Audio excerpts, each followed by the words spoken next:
సహోదరి సహోదరుడా, నిన్ను బట్టి, నీ జీవిత విధానాన్ని బట్టి, దేవుడు నిన్ను దీవించిన విధానాన్ని బట్టి అమ్మా నాన్నకు ఘనత రావాలి, అమ్మా నాన్న గుర్తుండిపోవాలి. అటువంటి జీవితం నువ్వు జీవించాలని దేవుడు కోరుతున్నాడు. మరొక్కసారి చెప్తున్నా, ఈరోజు దేవుడు నిన్ను ఎందుకు ఏర్పరచుకున్నాడో తెలుసా?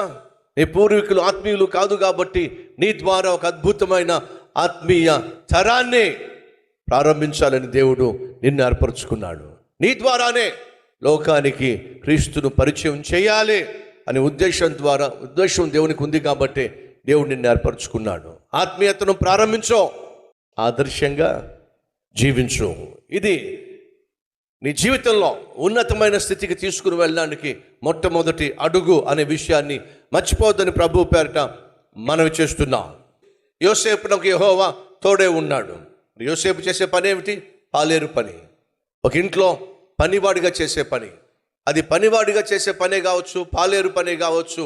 దేవుడు యోసేపుకు తోడుగా ఉన్నాడు కాబట్టి పనివాడు కాస్త, పాలేరు కాస్త పరిపాలించేవాడిగా, ప్రధానమంత్రిగా హెచ్చించబడ్డాడు. దేవుడు నీకు తోడుగా ఉంటే నీ స్థానము దీనంగా ఉండొచ్చు, కానీ దేవుడు నీకు తోడుగా ఉంటే నీ స్థానము ఉన్నతమైన స్థితికి చేరుతుంది అనే వాస్తవాన్ని మర్చిపోవద్దని ప్రభువు పేరిట మనం చేస్తున్నాను. ఈరోజు నీ జీతం చాలా తక్కువ కావచ్చు, ఈరోజు నువ్వు చేసే ఉద్యోగం చాలా చిన్నది కావచ్చు, ఈరోజు నీకు వచ్చే రాబడి చాలా కొంచెం కావచ్చు, కానీ వినో, దేవుడు నీకు తోడుగా ఉన్నట్లయితే ఆ రాబడిని దేవుడు ఆశీర్వదిస్తాడు, ఆ ఉద్యోగాన్ని దేవుడు ఆశీర్వదిస్తాడు. ఈ వాస్తవాన్ని మర్చిపోవద్దని ప్రభువు పేరిట మనవి చేస్తూ ఉన్నాను.